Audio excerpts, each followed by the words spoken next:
কেমন আছেন আপনারা সবাই? আমি তো ভালোই আছি। আবার ফিরে এলাম বানারস সিরিজের সেকেন্ড এপিসোডে। আচ্ছা, লাস্ট এপিসোডে তো আপনারা দেখেইছেন যে আমি বানারসে কষ্ট মষ্ট করে ট্রেন 6 ঘন্টা 7 ঘন্টা লেট হয়ে তারপরে চলেই এলাম ফাইনালি। তো সেদিন তো আমার কাশী বিশ্বনাথের টিকিট কাটা ছিল, কিন্তু আমি তো আর যেতে পারিনি, তো আর গেলাম না। আচ্ছা, এই যে জায়গাটা আপনারা দেখতে পাচ্ছেন, এটা হচ্ছে, আমরা ছিলাম একদম আশি ঘাটের সামনে। তো আশি ঘাট থেকে একটুখানি সিধা গিয়ে একটা এসবিআই পড়বে, এসবিআই থেকে সিধা গিয়ে টার্ন নিলে এই গলিটা পাবেন। এই গলিটা হচ্ছে আশি ঘাটের দিকে যাব। তো আমার হোটেল থেকে আশি ঘাট মাত্র 2-3 মিনিট ছিল, মানে খুব একটা বেশি হাঁটা পথ না। এই সামনে থেকে এইখানে কয়েকটা রেস্টুরেন্ট ছিল, এই জায়গাটা বেশ জমজমাটেই ছিল।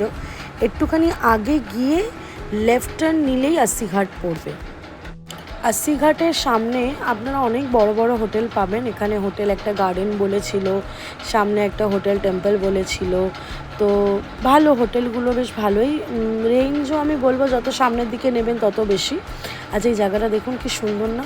আমার এই জায়গাটা খুব পছন্দ হয়েছিল, এই গলিটা স্পেশালি। এটা একটা ক্যাফে ছিল, আমার যাওয়া হয়নি, কিন্তু এই ক্যাফের সামনেটা বেশ সুন্দর ছিল। সামনে থেকে দেখুন একটা হোটেল টেম্পল দেখতে পাচ্ছেন, তার ঠিক উল্টো দিকেই একটুখানি এগিয়ে গেলেই আশি ঘাটটা পড়বে। জায়গাটা বেশ মানে এখানে রাত্রির 11টা 11:30 পর্যন্ত বেশ ভিড়, মানে ভালোই লাগবে, আপনাদের মনে হবে না যে রাত হয়ে এসছে বা কিছু, ভালোই লাগবে। এবার আমরা আশি ঘাটের থেকে এগিয়ে যাচ্ছিলাম যে আমরা একটুখানি আরতি যদি দেখতে পাই। আমরা নৌকো চড়বো ভেবেছিলাম। তো আচ্ছা, আমি অনেকক্ষণ ধরেই আমরা করছি। তো আমরা যখন ট্রেন থেকে আসছিলাম, তো আমাদের একটা কাকু আর একটা কাকিমার সাথে ট্রেনে আলাপ হয়। ওনাদেরও হোটেল বুকিং ছিল না, বেশ ভালো মানুষ ছিলেন ওনারা। আমাদের সাথে উনি আমাদের হোটেলেই ছিলেন, মানে আমাদের হোটেলে উনি রুম নিয়েছিলেন। তো এর আগে আপনাদের ওনাদের সাথেও দেখা করাবো। তো ওনারাও আমাদের সাথেই আজকের দিনটা ছিলেন। আমাদের পরের দিন একটা অন্য জায়গায়, মানে আমার আর আমার মার পরের দিন একটা অন্য জায়গায় যাওয়ার কথা ছিল। সেই পর্বটা যখন আসবে তখন আমি আপনাদের বলবো। তো আজ এই একটা দিন আমরা ওনাদের সাথেই কাটিয়েছি। বেশ ভালো মানুষ। আর রাত পথে যেতে যেতে বেশ লোকের সাথে আলাপ হয়ে যায়, আমাদেরও হয়েছিল। এই হলো, এবার আমরা আশি ঘাটের দিকে আছে। এই গলিটা দেখুন কি সুন্দর না, ক্যাফের সামনেটা আমার বেশ ভালো লেগেছিলো।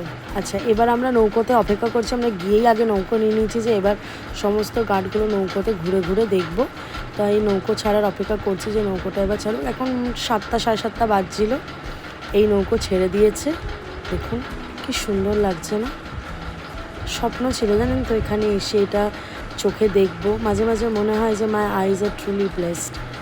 মানে এইটা ভাষায় বোঝানো যায় না যে এই ফিলিংটা, এই সামনে এই আরতি হওয়া দেখাটা, এটা কিন্তু একটা আলাদা রকমের ফিলিং। এটা আপনি যখন যাবেন তখনই আপনি ফিল করতে পারবেন। এটা আমি যতই বলে নিই আপনারা বুঝতে পারবেন না যে ওখানে গিয়ে এই জায়গাটায় গিয়ে বসে ফিল করাটা কী হয়।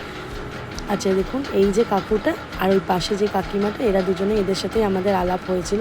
কাকুও ফটো তুলতে হেভি ভালোবাসে, তো কাকুও তুলছে, আমরাও তুলছি। আমি সামনে ঘাটগুলোর নাম একদম বলতে পারবো না, কেন কি অত আমি মনে রাখতে পারি না। হরিশ্চন্দ্র ঘাট, এসব ঘাট ছিল। আপনারা যদি সমস্ত ঘাটের নাম জানেন তাহলে আমাকে অবশ্যই কমেন্ট করবেন। কিন্তু এই ঘাটটার নাম আমি বলতে পারবো। এটা হলো বেনারসের সবথেকে ফেমাস ঘাট, আশি ঘাট, আর সাথে সেটা হচ্ছে দশাশ্যামা ঘাট। আমি জানি না আমি প্রনাউন্স ঠিক করে করছি কি না। আমরা এই জায়গায় গিয়ে ওখানে বসে আরতিও দেখব, কিন্তু তবে আজকে নয়। আর এই হলো সেই মণিকর্ণিকা ঘাট। দুঃখ হয় জানেন তো এই জায়গাটা আসলে, একটা অন্যরকম ফিলিং। যাই হোক, আচ্ছা, মণিকর্ণিকা ঘাট থেকে বেরিয়ে এবার আমরা লস্যি, বেনারস যাবো আর লস্যি খাবো না তা তো হয় না।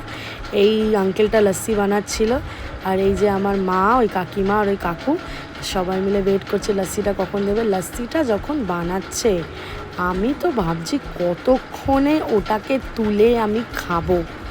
তো যাই হোক, 3টে লস্যি নিয়েছি, একটা কাকু, মানে একটা কাকুর, একটা কাকিমার, আর একটা আমার আর মার যেহেতু ডায়াবেটিস আছে, মাকে আমি গোটা লস্যি খেতে দেবো না, তাই আমিও একটু কম্প্রোমাইজ করে হাফ লস্যি খেয়েছি। ভেবেছিলাম অন্য সময় খাবো, কিন্তু আর অন্য সময়ও আমার খেয়ে ওঠে। কিন্তু এই দোকানের লস্যিটা বেশ ভালো ছিল, মানে আঙ্কেলটা খুব ভালোভাবে লস্যি বানিয়েছিল।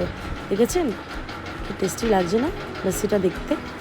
বেনারস যাওয়ার আমার দুটোই মেন এম ছিল। এক ছিল ওই দশাশ্যামা ঘাটে বসে আরতি দেখবা, সেকেন্ড হচ্ছে এই কাশি চাট ভান্ডার এসে চাট খাবো। ভিড় দেখেছেন বাবা, মানে এত লোক, কবে যে টার্ন পাবো, কবে কি পাবো, অর্ডার কিভাবে দেয় কিছুই বুঝছিলাম না। আচ্ছা আমি জুম করে দেখিয়েছিলাম যাতে আপনারা হাইলাইট পান। তো কাশি চাট ভান্ডার থেকে চাট খাওয়ার পরে, আচ্ছা এটা একটা ভৈরব মন্দির ছিল, তো আমরা ওখানেও গেছিলাম। তো এই মন্দিরটাও বেশ শান্তশিষ্ট একটা গলির মধ্যে। আপনারা টোটো ভাড়া করে, মানে 10-এর সময় ঘাট থেকে যদি টোটো নিয়ে যান তাহলে 120 টাকা 30 টাকা বলবে, দেবেন না অত, 100 টাকায় ওরা নিয়ে গেছিলো। এই মন্দিরের এটা এন্ট্রেন্স, আর সামনেটা আমার মা। এই হলো বটুক ভৈরব মন্দির, রাইট, আমার নামটা মনে পড়ছিল না। দেখুন মন্দিরটা সুন্দর না? আমি ভিতরে গিয়ে একদম ফটোগ্রাফি করতে পছন্দ করি না, আমি করিও নি, বিকজ আমার ঠাকুরের সামনে গিয়ে ছবি তুলতে ভালো লাগে না, আমি তখন ওখানেই কনসেন্ট্রেট করি। আচ্ছা এটা একটা হোটেল ছিল, এখানে আমরা খেতে গেছিলাম। তো ওখানে তো ভেজ খাবার, তো এই সেদিন এটাই খেয়েছিলাম। এই ছিল সেই চাট, দেখুন টেস্টি চাট। আর এই আমি আর আমার মা। তো আমার এই ভিডিওটা যদি আপনাদের ভালো লেগে থাকে অবশ্যই কমেন্ট করবেন, সাবস্ক্রাইব করবেন, শেয়ার পারলে একটু শেয়ার করে দেবেন। আর নেক্সট এপিসোড নিয়ে খুব তাড়াতাড়ি ফিরে আসবো। টাটা।